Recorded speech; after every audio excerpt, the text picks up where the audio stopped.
The divorce papers landed on the breakfast table with a sharp slap, right next to the birthday card Jessica hadn't bothered to sign. Her husband David sat frozen, fork halfway to his mouth, staring at the documents that would end their 7-year marriage. But what Jessica didn't know, what she couldn't possibly know, was that the man she'd dismissed as a poor, unmotivated failure was actually the secret multi-billionaire real estate mogul who owned every single building in the Montgomery Properties empire, including the 60-story skyscraper where she worked as a junior marketing coordinator. She'd spent months planning this moment, timing it perfectly with her promotion to executive assistant for Richard Crane, the company's top sales broker, the man she believed was her ticket to the luxurious life she deserved. But the diamond on her finger, a gift from Richard, had been purchased with a company credit card that David personally funded.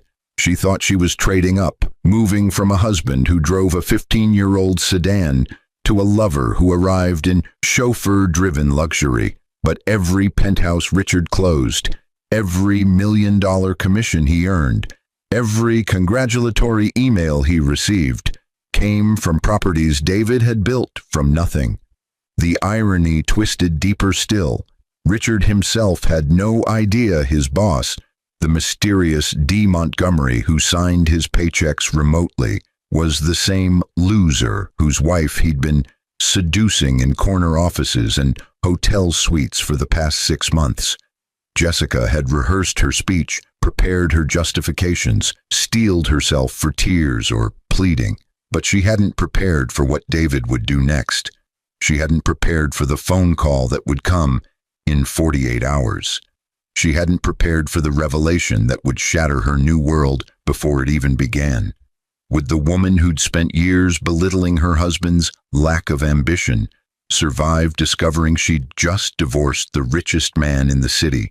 Would the lover who'd promised her everything be able to protect her when his entire career vanished in a single board meeting? And would David, the man who'd loved her enough to hide his billions just to know if she loved him for who he was, show mercy? Or would he show her exactly what it felt like to lose everything? The morning of David's 34th birthday began the way most of his mornings had begun for the past 7 years, with Jessica already gone.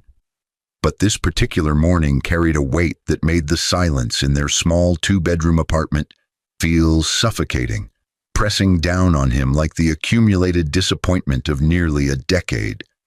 David stood at the kitchen counter in his worn flannel pajamas, staring at the envelope propped against the coffee maker. His name was scrawled across it in Jessica's hurried handwriting, the letters slanting rightward as if they couldn't wait to escape the page.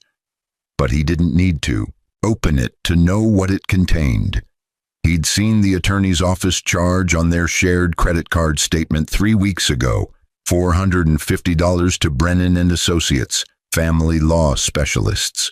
The coffee maker gurgled its final protest, and David poured himself a cup, his hands steady despite the tremor he felt deep in his chest. Through the window, the city sprawled before him, a glittering testament to ambition and wealth. Somewhere in that concrete jungle stood Montgomery Tower, the crown jewel of his real estate empire, though no one, not even his wife, knew that the shy, soft-spoken man who worked odd jobs and freelance consulting was actually David Montgomery, the phantom billionaire whose signature appeared on property deeds across 6 states. But the deception had been deliberate, necessary even. When he'd met Jessica 8 years ago at a community college business course, he'd been testing a theory that had haunted him since his first billion. Could someone love him for who he was rather than what he had? His father had died alone despite his fortune, surrounded by sycophants and gold diggers. His mother had been married 4 times, each husband more transparent in his greed than the last. David had vowed to be different. But now, staring at the envelope that would legally end his marriage, he wondered if his experiment had simply confirmed his worst fears. The envelope seemed to pulse with malevolent energy, but David left it sealed as he moved through his morning routine. He showered in the bathroom with the leaking faucet Jessica had nagged him about for months, dressed in the discount store clothes that made her cringe when they attended work functions, and slipped his feet into the scuffed sneakers that had survived 3 winters. But each mundane action felt like a countdown, seconds ticking toward an explosion he'd spent years trying to prevent. At precisely 8:47 a.m., Jessica's key turned in the lock. David looked up from his coffee, and for a moment, just a flickering, desperate moment, he thought he saw regret flash across her face. But then her expression hardened into the mask of determined righteousness. He'd watched her perfect over the past 6 months. "You're still here," Jessica said, setting down her designer handbag, a gift from Richard, though David knew she'd told him it was from a work bonus. She wore a Navy power suit that probably cost more than David supposedly earned in a month, but actually cost less than the cufflinks hidden in his safety deposit box. "I thought you'd be gone by now." "It's my birthday," David said quietly, gesturing to the sad little cupcake he'd bought himself from the bodega downstairs, a single candle stuck crookedly in the frosting. "Remember?" Jessica's jaw tightened, but she didn't apologize. She never apologized anymore. But she had once, in those early days when she'd believed in him, when his lack of material wealth had seemed romantic rather than pathetic, when she'd sworn that love mattered more than money. "Open the envelope, David," she said, crossing her arms. "We both know this has been coming." David took another sip of coffee, letting the bitter liquid ground him. But his mind was already 3 moves ahead, calculating outcomes and consequences the way he'd learned to do when negotiating $100 million deals. Is it him? Richard Crane. The shock on Jessica's face might have been satisfying under different circumstances, but David felt only a hollow ache where his heart used to be.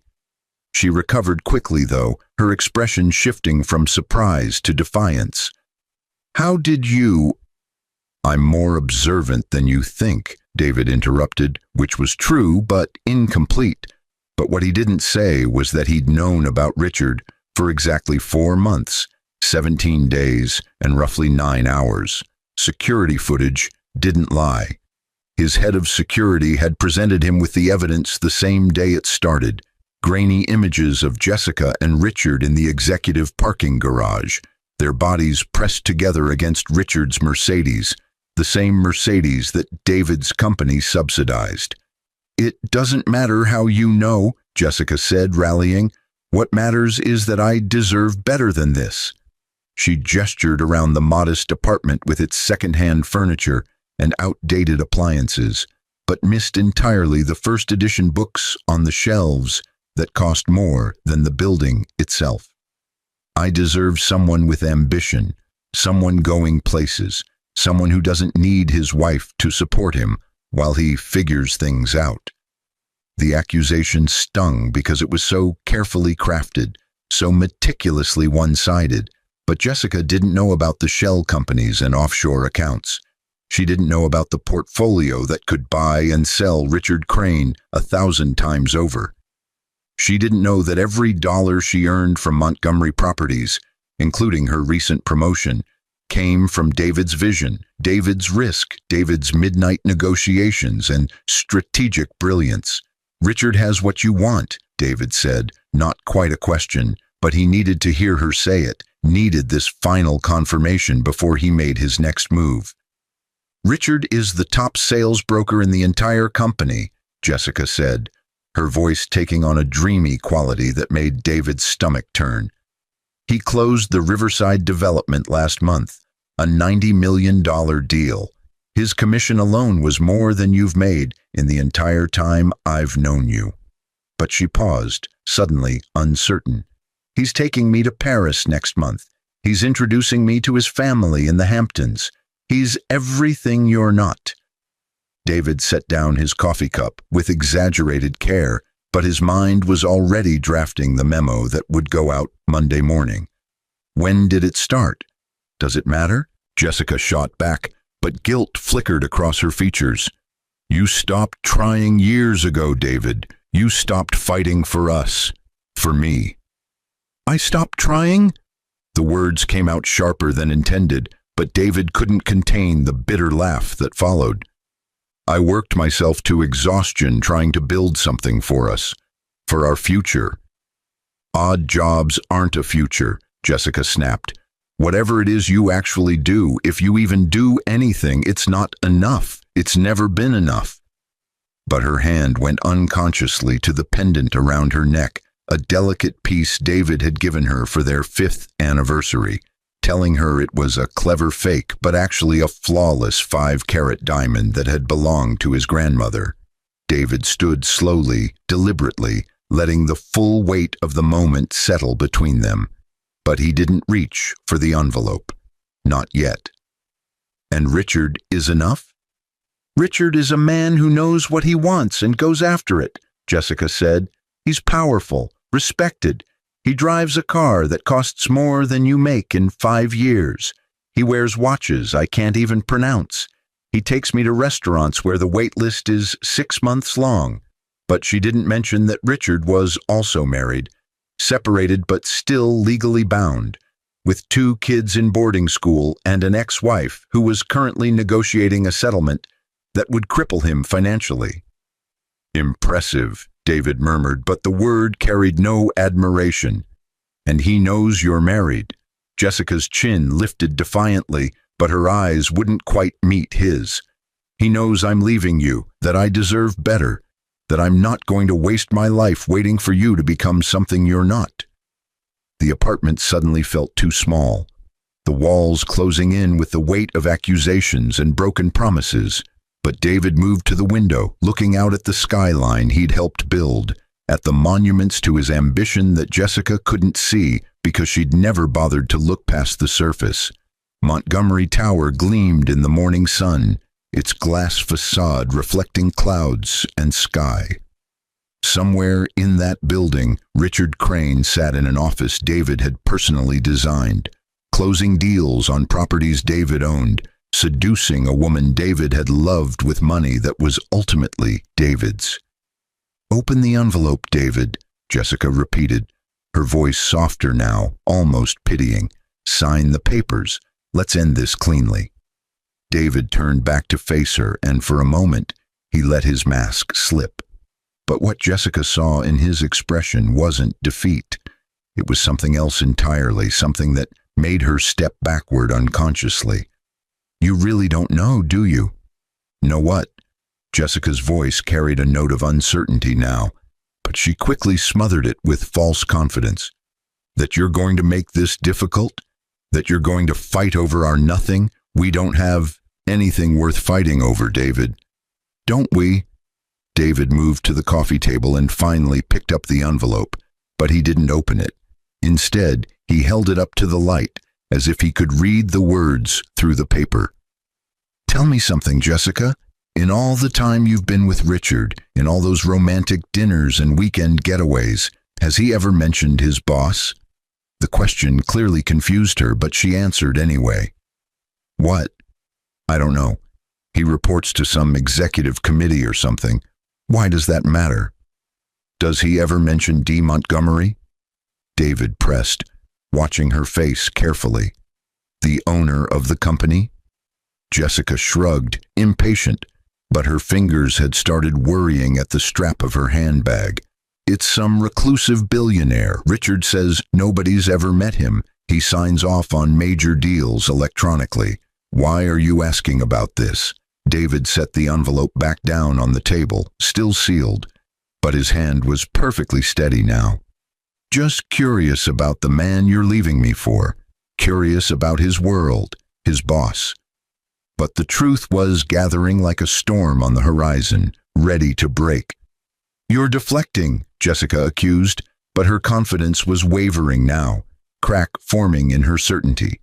"This isn't about Richard or his job. This is about us, about how you've failed me."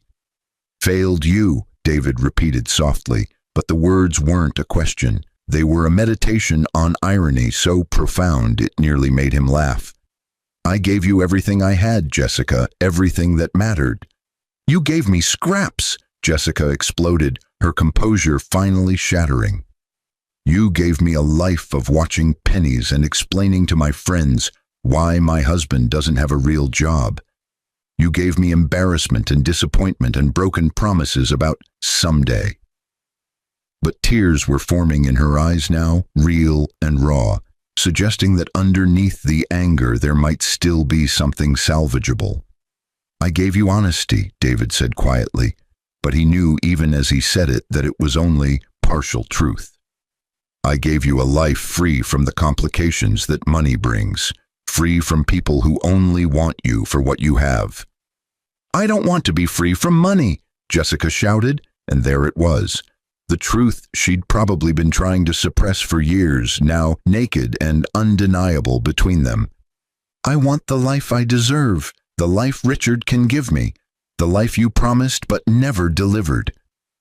David felt something fundamental shift inside him, the last remaining thread of hope finally snapping. But what replaced it wasn't anger or grief. It was a cold, calculating clarity he recognized from boardrooms and negotiations.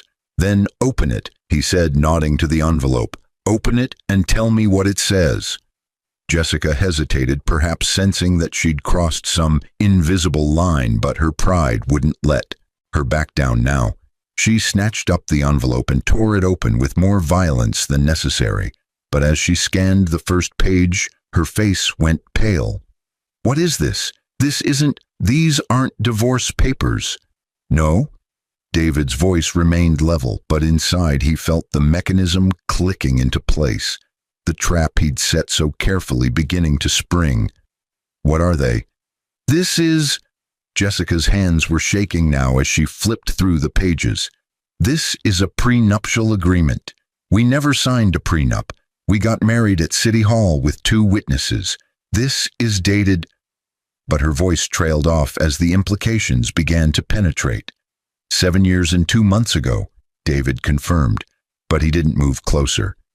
2 weeks before our actual wedding, before I knew for certain what we were to each other. This says... Jessica's voice had gone hollow, the papers trembling in her grip.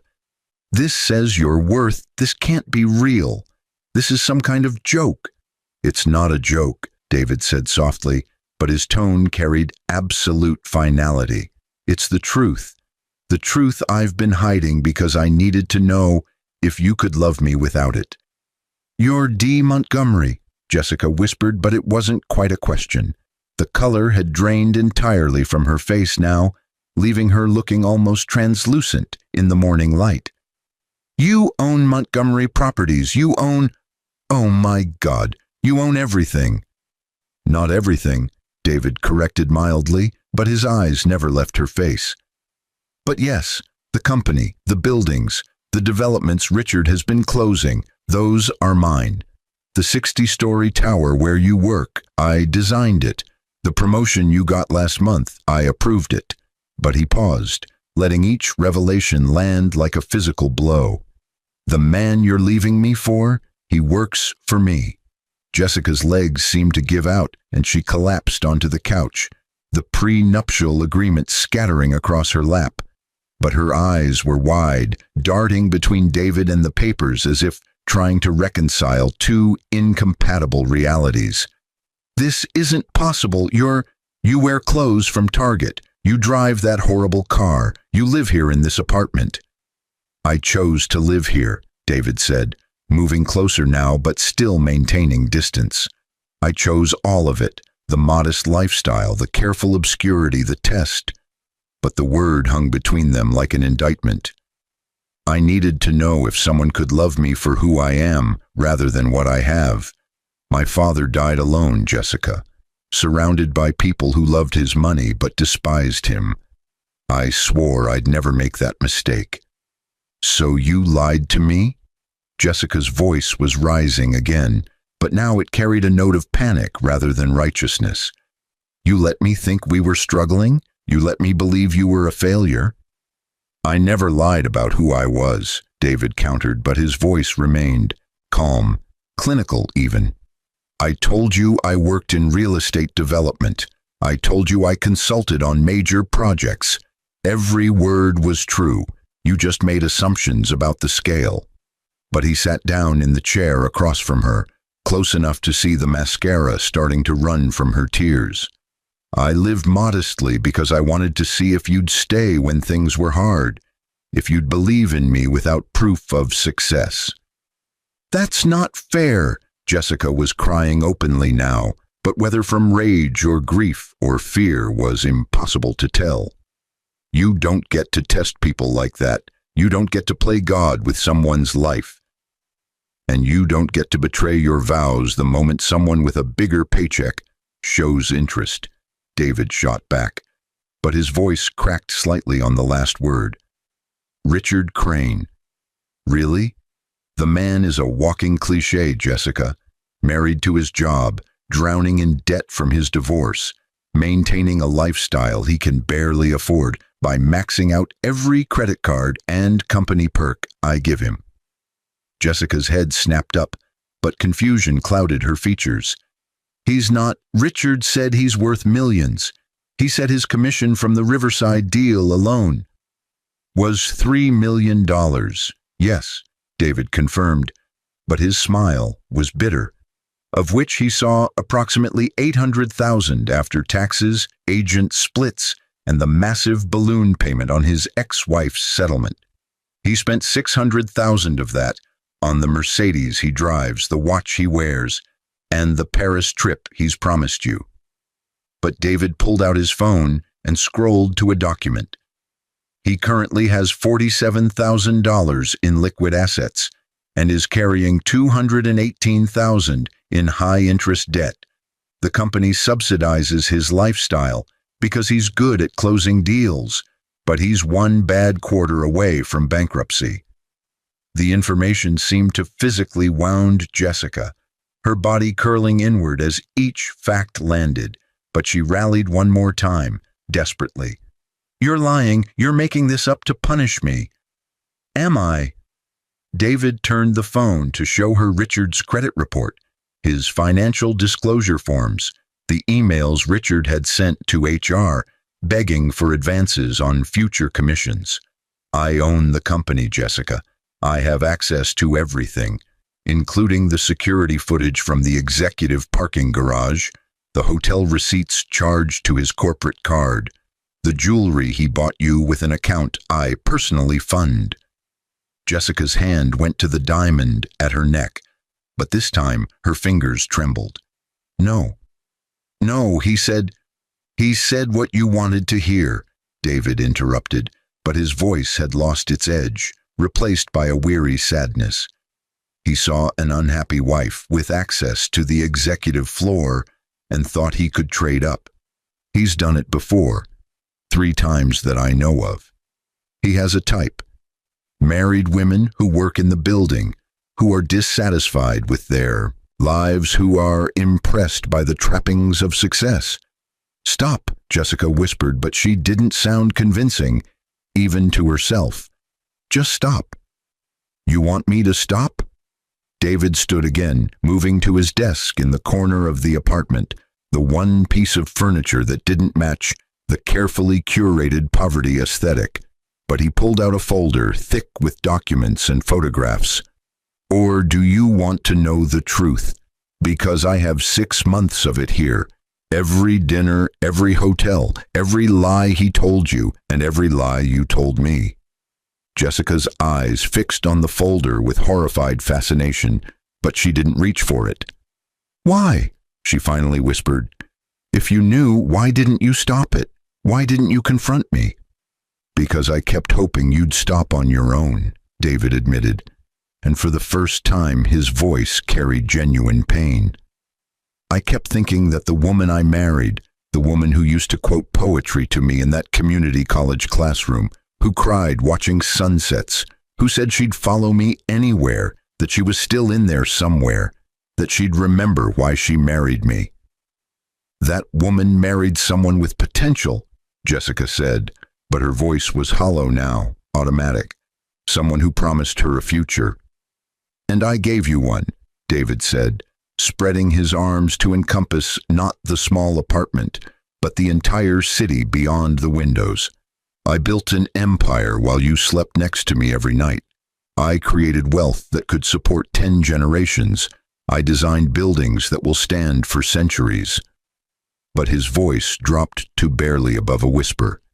"And I did it all while coming home to you every night, hoping that someday I could reveal it all and you'd be happy, that you'd understand why I waited." Silence fell between them, heavy and suffocating. But through the window, the city continued its indifferent hum, sirens wailing, horns honking, millions of people pursuing their own dreams and dramas, unaware that in this modest apartment, an empire was crumbling under the weight of betrayal. "What happens now?" Jessica finally asked, her voice small. "What are you going to do?" David returned to the coffee table and picked up the envelope again, but this time he opened it himself, pulling out the papers inside. "These aren't divorce papers," he said quietly. "They're yours. Your divorce papers, the ones you had drawn up." Jessica's confusion was evident, but she didn't interrupt as David continued. "I intercepted them 3 days ago when the process server came to the building. I wanted to read them first. Wanted to see how you'd frame our ending." But he flipped through the pages, his expression unreadable. "You're asking for half of everything: the apartment, the car, any retirement accounts, future earnings." He looked up, meeting her eyes. "Based on what you think I'm worth, you're asking for about $35,000 total." The number hung in the air between them, suddenly absurd in light of everything they now knew. But Jessica didn't laugh. She looked like she might be sick. "I didn't know. I swear I didn't know." "I believe you," David said, and he meant it. But belief didn't erase the betrayal, didn't undo the months of deception. Which makes this easier in a way. The prenup you just read, it's real and legally binding. I had it drawn up by the best attorneys in the state, had it notarized and witnessed, had it filed with the county clerk. You remember that weekend I supposedly went to visit my sick aunt in Connecticut? Jessica nodded mutely, but her eyes were filled with dawning horror. "I flew you out separately to meet with an independent attorney who explained every clause. You signed it in their office, not even realizing what you were signing, because I'd told you it was just paperwork for health insurance." David's voice was matter-of-fact, but each word felt like a stone dropped into a deep well. "It's all legal, all binding. In the event of divorce due to adultery, you get nothing. Not the apartment, which I own. Not the car, which is registered to one of my companies. Not a share of any assets accumulated during the marriage." "You can't—" Jessica's protest died before it fully formed, but her eyes desperately searched his face for some sign of mercy. "That's not— Courts don't honor agreements like that." "They do when they're properly executed and when there's documented evidence of adultery," David said, pulling out his phone again. "I have testimony from security personnel, hotel staff, restaurant employees. I have credit card receipts and GPS data from your phone, which is on a company plan I control. I have emails you sent Richard from your work computer, which is company property subject to monitoring."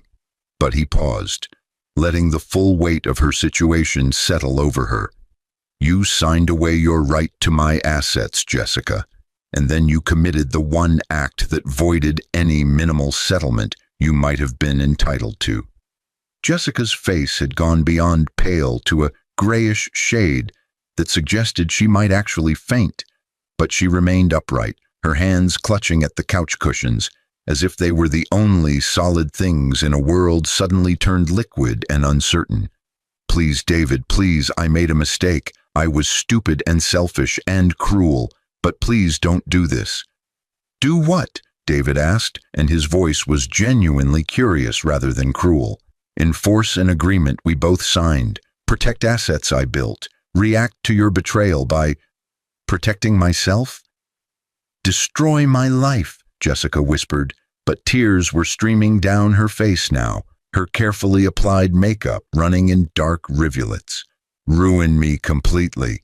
David studied her for a long moment, his expression unreadable. But then he moved to sit beside her on the couch, close enough that she could see the lines of sleeplessness around his eyes, the silver threading through his dark hair, the weight of secrets carried for so many years. I don't want to destroy you, Jessica. Despite everything, I don't want that. Hope flickered across her face, but David held up a hand before she could speak. But I can't let this go unpunished either.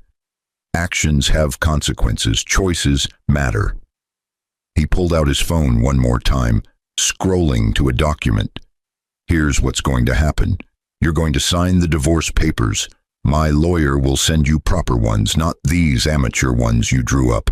You'll get a one-time settlement of $50,000, enough to start over somewhere new.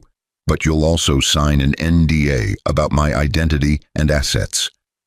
And if I refuse, Jessica's voice was small, but a spark of her old defiance remained. Then I enforce the prenup as written, which gives you nothing, and I make sure everyone you work with knows exactly what you did and who you did it with, David said flatly, but his eyes held hers with unwavering intensity. Richard will be fired for ethics violations, sleeping with married employees, misusing company resources, lying on financial disclosures. His career in real estate will be over. Every firm in the city will know why, and you'll be known as the woman who threw away billions for a man who couldn't afford his own lifestyle. The threat was delivered without malice, simply a statement of cause and effect. But Jessica's shoulders sagged, defeated. What about Richard? What happens to him? That depends on you, David said, standing and moving to the window again. But this time his gaze was fixed on Montgomery Tower, the building that bore his name even if no one knew it. If you cooperate, sign the papers, take the settlement, and disappear quietly, I'll simply fire him. He'll get severance, a neutral reference, a chance to rebuild somewhere else. But if you fight me, if you try to contest the prenup or go public with any of this, I'll bury him. I'll make sure every unethical deal, every padded expense report, every corner he's cut becomes public knowledge. I'll sue him personally for the company resources he misused. I'll make him toxic. You'd really do that? Jessica asked, but she already knew the answer. To protect what I've built? To ensure my privacy? David turned back to face her, and his expression was granite hard. Without hesitation, I've worked too hard, sacrificed too much to let it be destroyed by someone who saw me as a meal ticket rather than a person. Jessica flinched at the characterization, but she didn't deny it. But after a long moment, she nodded slowly. Okay, I'll sign. I'll take the settlement. I'll sign the NDA. She looked up at him with red-rimmed eyes. But answer me one thing, honestly. Did you ever really love me, or was I always just an experiment? The question cut deeper than David expected, and for the first time since she'd arrived that morning, he felt his composure waver, but he took a breath and answered truthfully. I loved who I thought you were. I loved the woman in that classroom who talked about building a life based on connection rather than possessions. I loved the woman who said that money didn't matter as long as we had each other. He paused, his voice rough. But I don't know if that woman ever really existed, or if she was just playing a role too. Jessica absorbed this, and something like understanding passed between them. Not forgiveness, but a mutual recognition of failure. But before she could respond, David's phone buzzed. He glanced at it, and a cold smile touched his lips. Interesting timing, that's Richard. What does he want? Jessica asked, but dread colored her voice. David read the message aloud. Hey boss, requesting Monday off for personal matters. Need to help my girlfriend with something important. We'll make up the time Tuesday. He sent it to my executive assistant, not knowing she forwards everything directly to me. But David looked up from the phone, his eyes hard. He's planning to be there when you supposedly serve me divorce papers, playing the supportive new boyfriend, Noble. Jessica's face crumpled, but she didn't defend Richard. But she did ask, "What are you going to tell him?" "Nothing, yet." David typed a quick response. "But Monday morning he's going to receive a memo requesting his presence at an emergency board meeting, 9 a.m. sharp, mandatory attendance." But David's smile widened slightly. "You're welcome to be there too, Jessica. In fact, I insist on it. Consider it your last day at Montgomery Properties." "You're going to expose him in front of everyone?" Jessica looked genuinely horrified, but also resigned. "In front of the whole executive team?" "I'm going to do what I should have done months ago," David corrected. But his voice carried no satisfaction, only weary necessity. "I'm going to protect my company from someone who's been systematically violating ethics policies and misrepresenting himself to employees. The fact that one of those employees was my wife, that just makes it personal." Jessica stood on shaking legs, gathering her purse and the scattered papers, but at the door she paused. "For what it's worth, David, I'm sorry. I'm sorry I couldn't see what was right in front of me. I'm sorry I cared more about appearances than reality." But tears were flowing freely now, unchecked. "And I'm sorry I didn't trust you enough to wait and see who you'd become." "I already was who I'd become," David said softly, but without rancor. "You just couldn't see it because you weren't looking." But as she reached for the door handle, he added, "Jessica, the settlement offer expires Tuesday at close of business. After that, you get nothing but what the prenup specifies. Don't test me on this." She nodded once, a broken, jerky motion, and then she was gone, the door closing with a quiet click that sounded like the ending of an era. But David stood alone in the apartment, his apartment, though it had never felt less like home, and stared at the sad little birthday cupcake with its crooked candle. Happy birthday, he thought bitterly. Happy birthday to the man who had everything except the one thing he'd actually wanted. But there was no time for self-pity. David pulled out his phone and dialed a number he had memorized but rarely called. "Marcus, it's David. I need you to prepare for a termination meeting Monday morning. Richard Crane, senior sales broker. Yes, I know what it looks like, but I have documentation. Ethics violations, misuse of company resources, undisclosed conflicts of interest." He paused, listening. "And Marcus, I need you to prepare divorce proceedings as well. Use the Brennan prenup. Yes, that one. It's time." The call ended, and David moved through the apartment mechanically, already planning his next moves.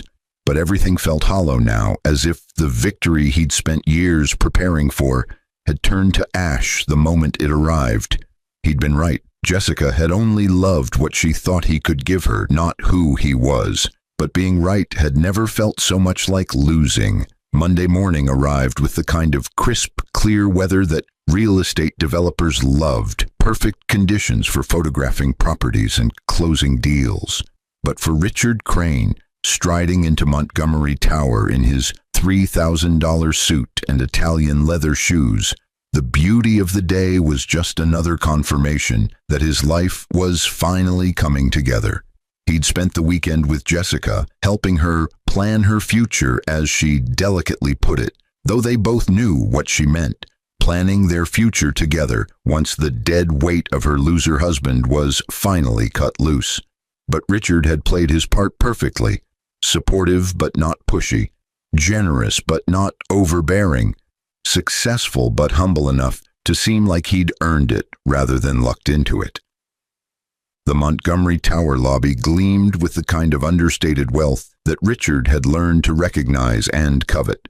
Italian marble floors, custom light fixtures, original artwork that probably cost more than most people's houses. But he barely noticed it anymore, too accustomed to walking these halls as if he owned them, which in a sense he almost did. He was the top broker after all, the man who closed the impossible deals, the face of Montgomery Properties in the luxury market. "Morning, Mr. Crane," the security guard called out. but Richard barely acknowledged him, too focused on the phone call he was about to make to Jessica. But before he could dial, his phone buzzed with a message from Executive Administration. Emergency board meeting, 9 a.m., executive conference room, mandatory attendance. Richard frowned, but mostly with annoyance rather than concern. Board meetings were usually scheduled weeks in advance, coordinated around the busy schedules of executives and major stakeholders. But emergency meetings usually meant big news, maybe an acquisition or a major new development or possibly even a promotion for certain high-performing brokers. Richard's frown shifted to a slight smile. Maybe the mysterious D. Montgomery had finally noticed his record-breaking quarter, but as Richard stepped into the elevator, he noticed something odd. Several other executives were already inside, and none of them would meet his eyes. Thomas from legal, Sarah from HR, Michael from finance, all present, all avoiding his gaze. But Richard was too confident in his own position to feel real concern. Whatever this meeting was about, it surely didn't involve him in any negative way. The executive conference room occupied the entire 58th floor, a stunning space with floor-to-ceiling windows, offering panoramic views of the city. But when Richard entered, he found it oddly sparse. Just a single long table, a few chairs, and a projection screen at one end. The usual bustle of assistants and junior executives was absent, leaving only the senior staff arranged around the table like judges at a trial. And at the head of the table, in a chair Richard had never seen occupied, sat a man he didn't recognize but who somehow seemed familiar. But the man wore an immaculate charcoal suit that Richard's trained eye immediately identified as bespoke Savile Row, probably $15,000 minimum. His watch was an understated Patek Philippe that cost more than Richard's car. His presence commanded the room in a way that made everyone else seem like extras in his movie. "Mr. Crane," the man said, his voice cool and professional, "please sit down." Richard sat, but confusion was starting to edge into his confidence. "I'm sorry, have we met? I don't believe I caught your name." "No, we haven't met. Not formally." The man smiled, but it didn't reach his eyes. "But you've been signing my paychecks for 3 years now. I'm David Montgomery." The name hit Richard like a physical blow, and for a moment the room seemed to tilt on its axis, but that was impossible. D. Montgomery was a recluse, a phantom, someone who operated entirely through intermediaries and electronic communications. The staff had theories about him ranging from the reasonable, eccentric billionaire to the absurd, actually a committee rather than a person, but nobody had ever claimed to have met him. "I don't understand," Richard managed, but his voice had lost its usual confidence. "You're the owner, but I thought—" "You thought a lot of things," David interrupted, smoothly, but his tone remained pleasant, almost conversational. "You thought I'd never bother to check security footage. You thought company resources were yours to do with as you pleased. You thought sleeping with married employees was a harmless way to pass the time between deals." But David opened a folder in front of him. "You thought wrong on all counts." Richard's blood turned to ice, but he tried to rally, to project the same unflappable confidence that had closed 100 difficult deals. "I'm not sure what you're implying, but I assure you everything I've done has been in the best interests of Montgomery Properties. My sales record speaks for itself." "Your sales record is exceptional," David agreed, but his tone suggested this was not actually a positive thing. $347 million in closed deals over 3 years, commissions totaling $11 million, top performer 5 quarters running. But David looked up from the folder, his gaze sharp as a scalpel. "All of which makes your systematic violation of company ethics policies even more disappointing." "Ethics policies?" Richard's lawyer instincts kicked in. Deny, deflect, demand specifics.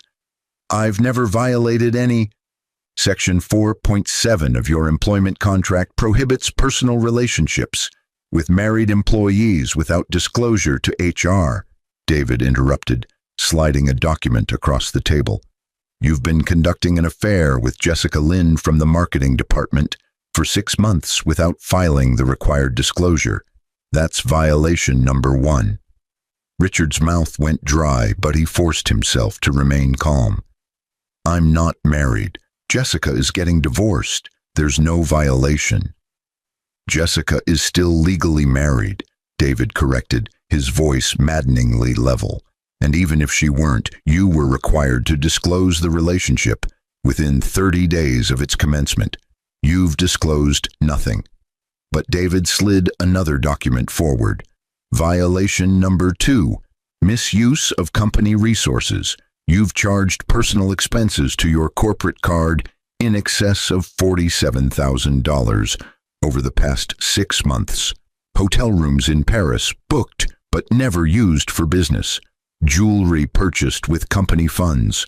Restaurant bills that have nothing to do with client entertainment. Those were client expenses, Richard protested, but sweat was beginning to form on his forehead. Everything was legitimate business development. Really? David's eyebrows rose.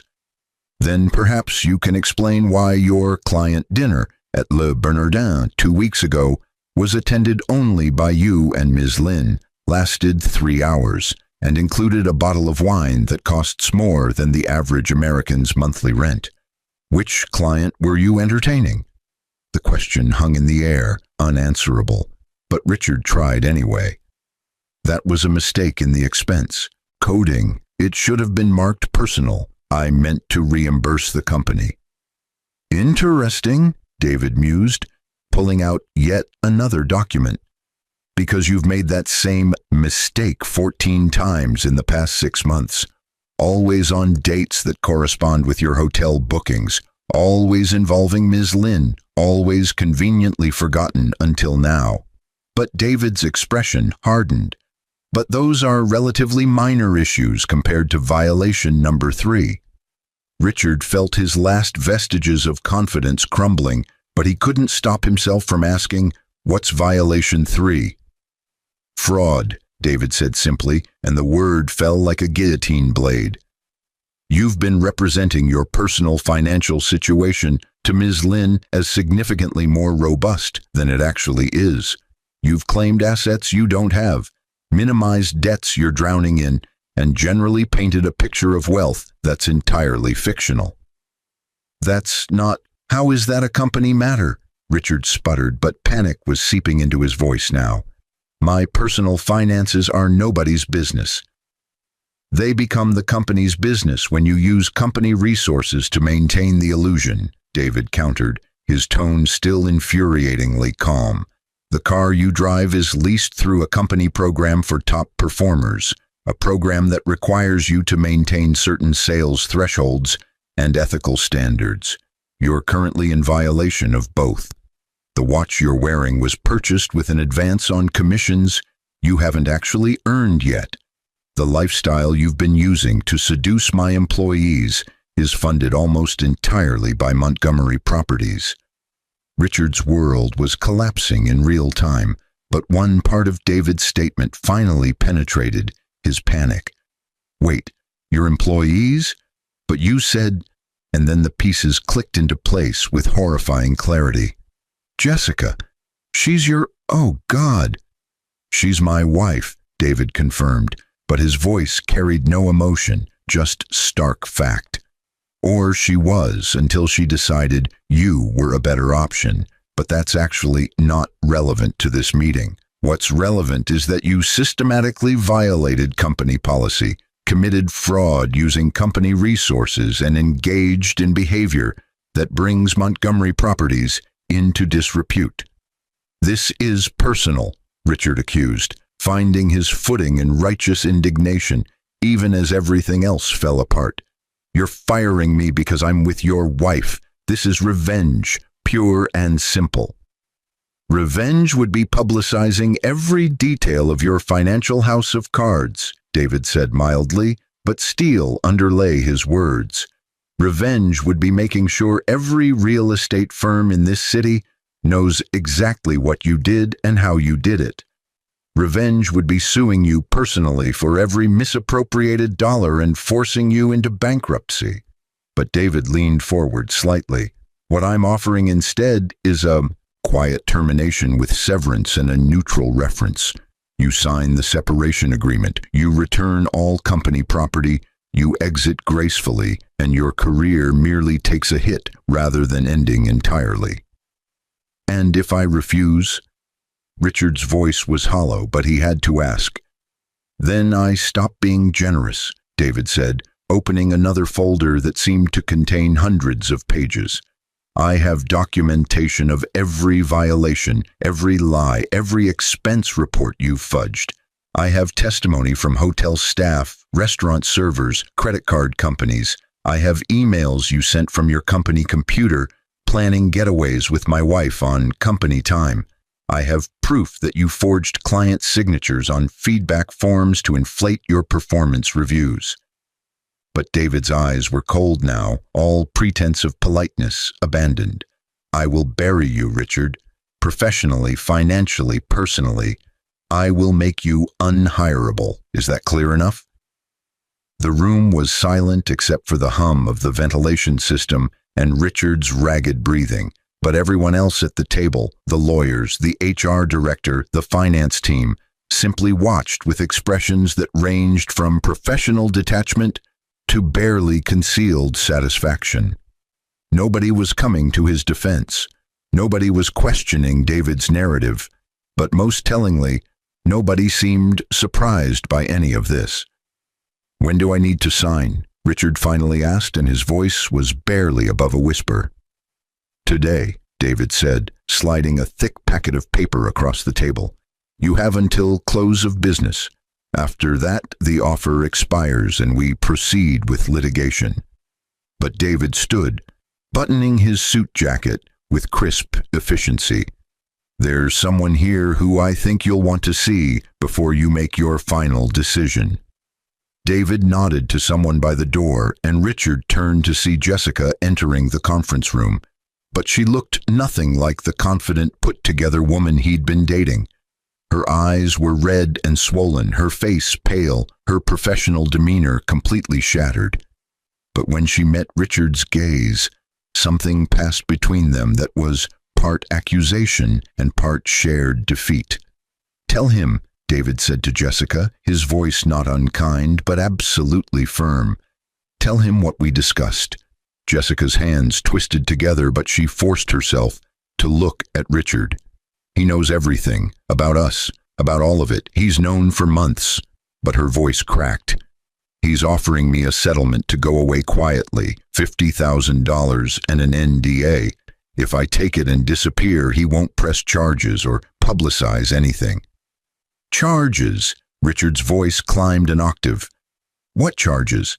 Adultery is still technically illegal in this state, though rarely prosecuted, David explained conversationally. But more relevant are the potential charges for conspiracy to defraud. You helped Jessica plan to extract assets from our marriage using false pretenses. You encouraged her to file for divorce based on significantly incorrect assumptions about my net worth. And you did so while in a position of trust within my company. That's insane, Richard protested, but even he could hear how weak it sounded. I didn't know who you were. I didn't know she was your wife when we started. But he cut himself off, realizing he'd just admitted to the affair. Actually, you did know, David corrected, pulling out yet another document. Seemingly, he had an endless supply. Jessica told you she was married in your second conversation. You can see it here in the text messages recovered from your company phone, which reminder is company property subject to monitoring.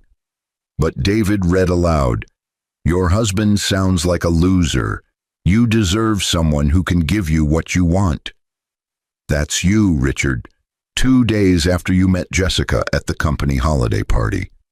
Richard had no response.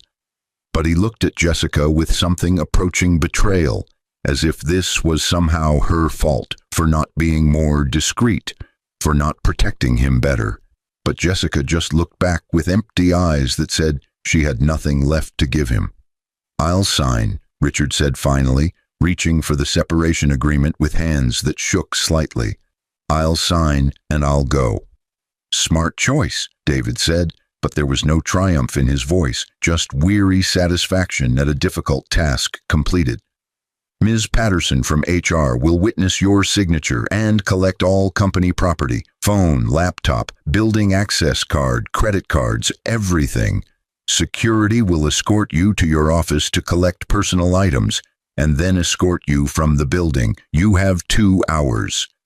Richard signed without reading the document, knowing that fighting was pointless and would only make things worse. But as he stood to leave, he couldn't resist one parting shot. "You know what's funny? I actually did care about her. It wasn't just about money or status. I thought we had something real." "Did you?" David's voice was soft, almost sympathetic.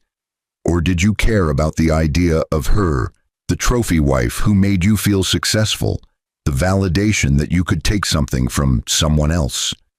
But David shook his head slightly. "It doesn't matter now. You both made your choices. Now you live with the consequences." Richard left with as much dignity as he could salvage, which wasn't much. But Jessica remained, standing uncertainly by the door, as if waiting for permission to leave or speak or simply exist. But David gathered his papers with methodical care, not looking at her. "David," Jessica finally said, her voice small, "thank you for giving me an option." "Don't thank me," David replied, but he still didn't look up from his papers. "I'm not being generous, I'm being practical. A messy, public divorce would damage the company and expose me to scrutiny I don't want. The settlement is the price of my privacy, not a gift to you." "Still," Jessica persisted, moving closer to the table, "you could have destroyed me. You could have left me with nothing and made sure everyone knew what I did. But you didn't." David finally looked up, and his expression was impossible to read, somewhere between pity and exhaustion and resignation. "Despite everything, Jessica, I'm not a cruel man. I'm angry and hurt and betrayed, but I don't want to ruin your life. I just want you out of it." But he pulled out a final folder and slid it across to her. "The divorce papers are ready. Sign them today, take the settlement, and disappear. Start over somewhere else. Find whatever it is you're actually looking for." Jessica picked up the folder with trembling hands, but she didn't open it. "What if I can't find it? What if what I had with you was the best thing and I just couldn't see it?" "Then you'll have learned an expensive lesson," David said, standing and moving toward the windows, his back to her now. "But that's not my problem anymore. My problem is rebuilding a life I thought I was building with a partner, but was apparently building alone." But his voice softened slightly. "For what it's worth, I really did love you, the person I thought you were. I hope you find whatever version of yourself you're looking for." Jessica wanted to say something more, to apologize properly or explain or justify, but she recognized the dismissal in his posture. But she left the conference room with the divorce papers clutched to her chest, passing Richard in the hallway where security was already boxing up his office, both of them ruined in different ways by their own choices and David's methodical revelation of truth. 3 months later, David stood in his real penthouse, not the modest apartment he'd shared with Jessica, but the stunning 3-story space at the top of Montgomery Tower that he'd designed but never lived in.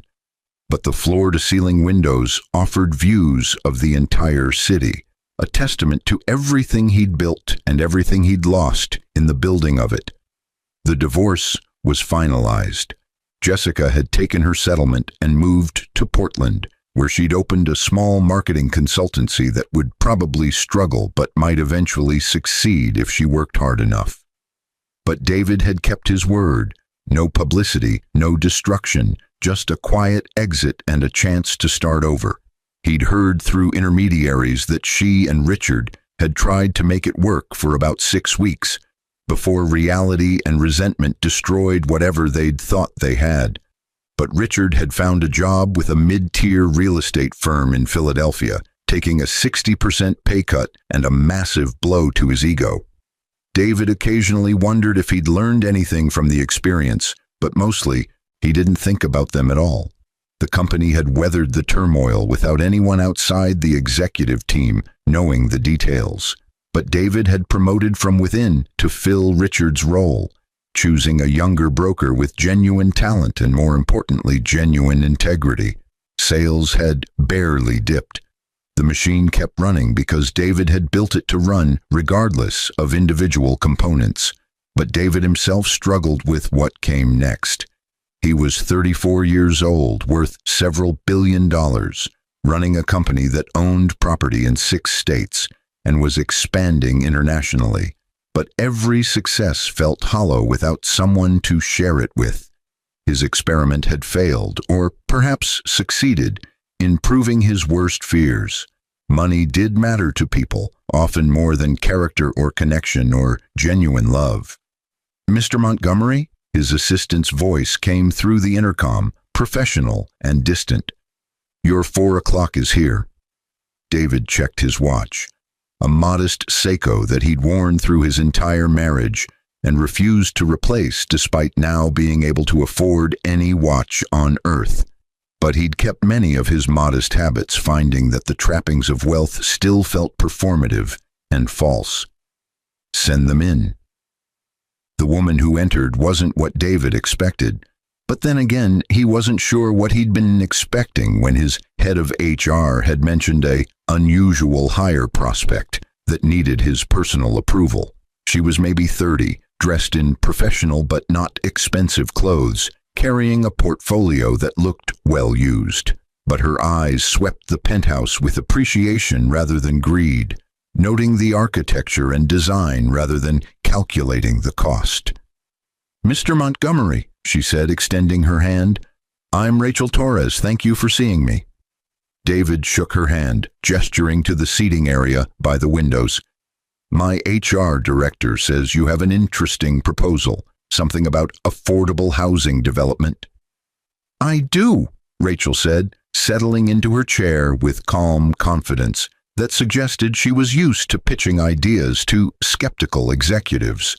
"I know Montgomery Properties focuses primarily on luxury developments, high-end residential, premium commercial space, that sort of thing, but I think there's an opportunity in the mid-market affordable housing sector that's being overlooked."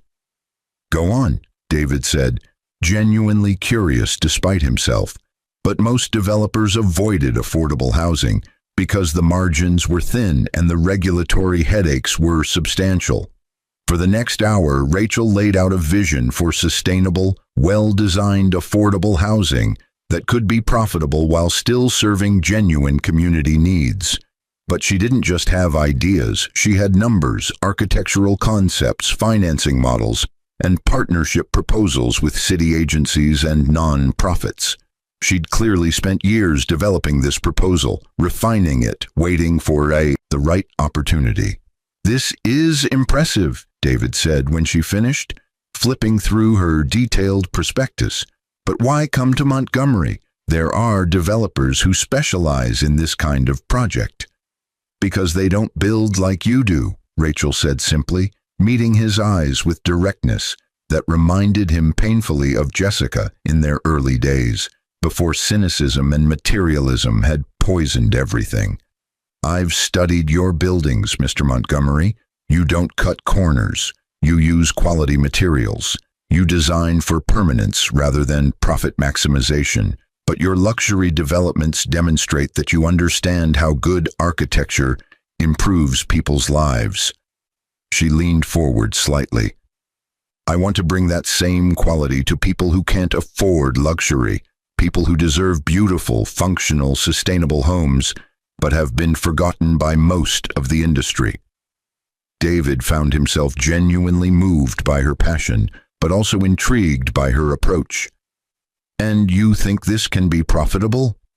"I think it can be sustainable," Rachel corrected, The margins won't be anything like your luxury projects, but if done right, it can generate steady returns while also building community goodwill and potentially opening doors with city agencies for future premium developments.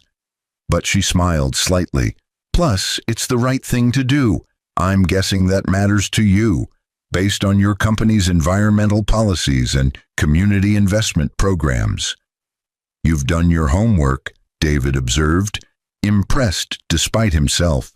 But he found himself wondering about her story. What drove her to this particular passion? Tell me something not in your proposal. Why does this matter to you personally? Rachel hesitated, clearly debating how much to reveal, but then seemed to decide honesty was her best strategy. I grew up in public housing, not terrible, but not great. Buildings that were functional but soulless. Communities that could have been vibrant but felt like warehouses for poor people. But her voice grew stronger. I studied architecture in college, put myself through on scholarships and student loans. I wanted to prove that affordable housing didn't have to be ugly or depressing, that people deserve beauty and quality regardless of their income. She met his eyes again. I've been pitching this concept for 3 years. Every developer says it's interesting, but nobody takes the risk. I'm hoping you're different. David studied her for a long moment, seeing not just a business proposal but a possible path forward. But he also saw someone driven by genuine passion rather than greed, someone who measured success in community impact rather than just profit margins.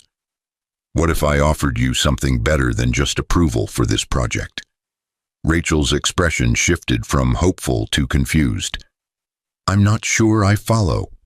I have a position opening up in my development division, Director of Community Projects, David said, the idea forming even as he spoke.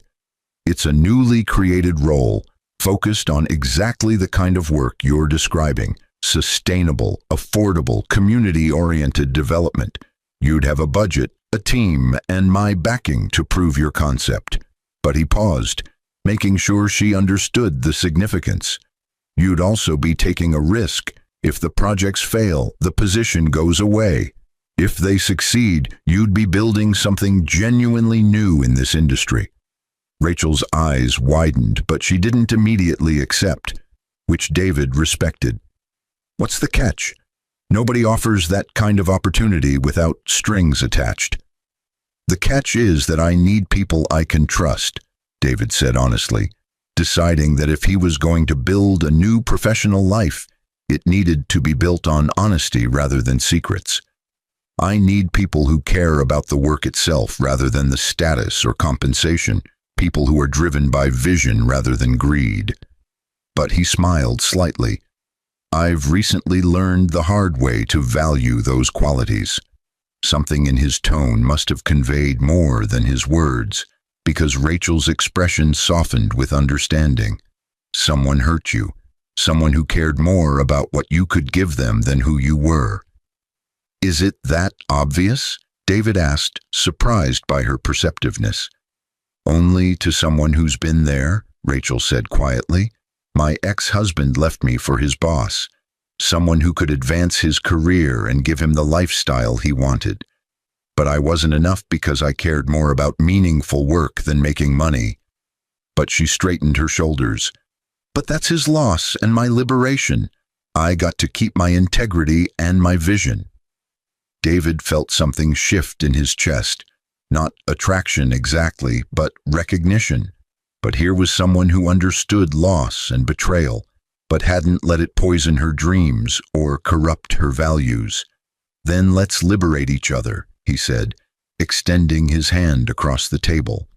Build something worth building with someone who values the building as much as the built.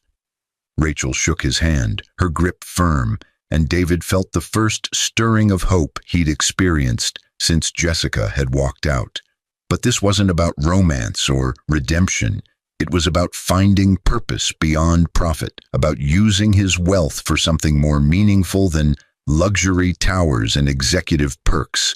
Over the following months, David threw himself into the community development project with an intensity that surprised even him. But working with Rachel and her growing team, he rediscovered the passion that had driven him to build his empire in the first place. Not the money, but the creation itself. The transformation of empty spaces into functioning communities. The satisfaction of solving complex problems with elegant solutions. The first affordable housing project broke ground in a neighborhood that had been ignored by developers for decades.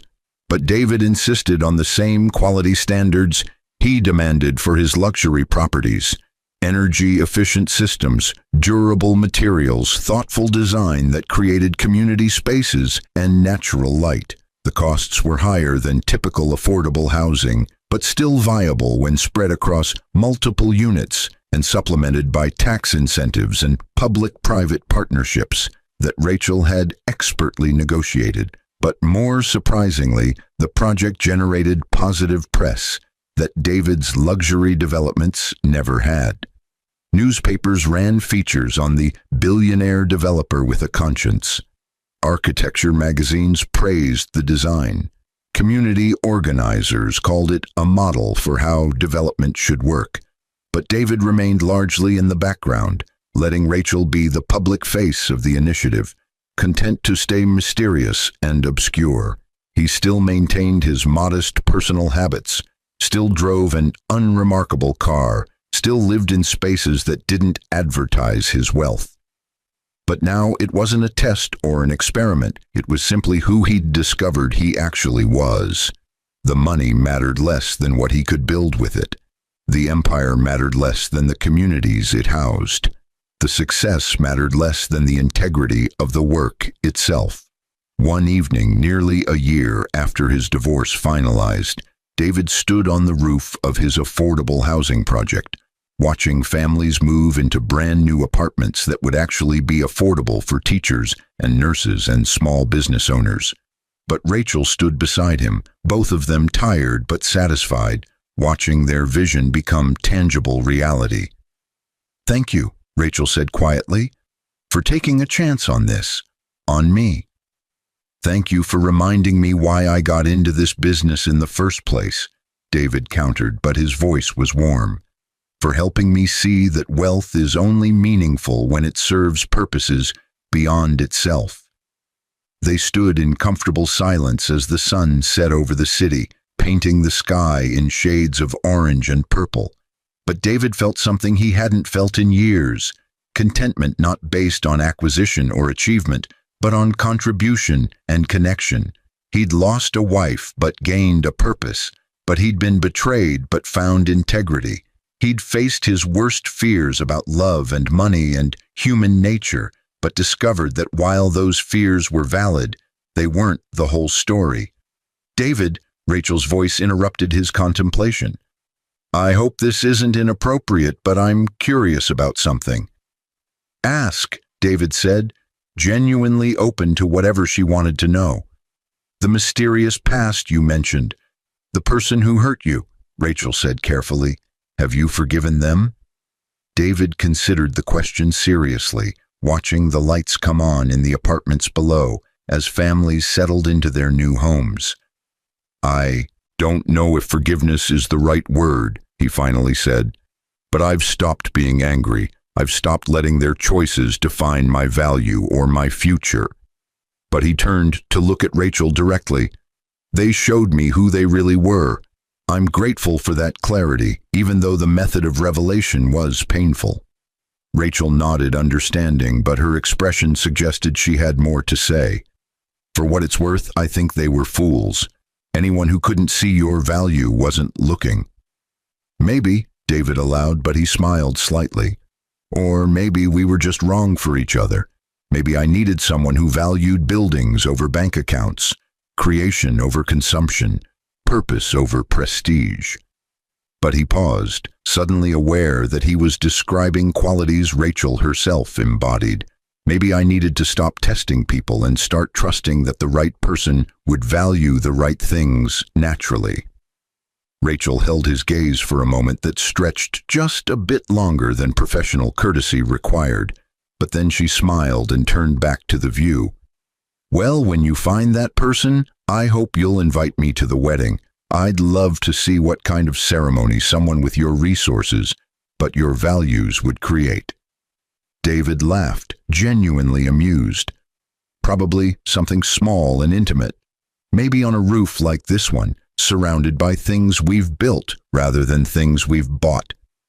"That sounds perfect," Rachel said, and something in her tone suggested she wasn't just speaking hypothetically. But David didn't push, didn't make assumptions, didn't rush toward conclusions. But he'd learned patience through pain, learned that real connection couldn't be forced or tested or manipulated into existence. It simply was, or it wasn't.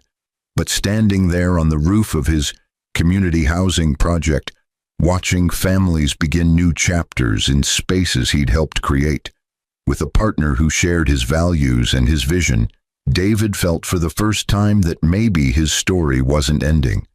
Maybe it was just beginning properly, built on foundations of honesty rather than deception, partnership rather than possession, purpose rather than profit. The divorce from Jessica had cost him relatively little financially.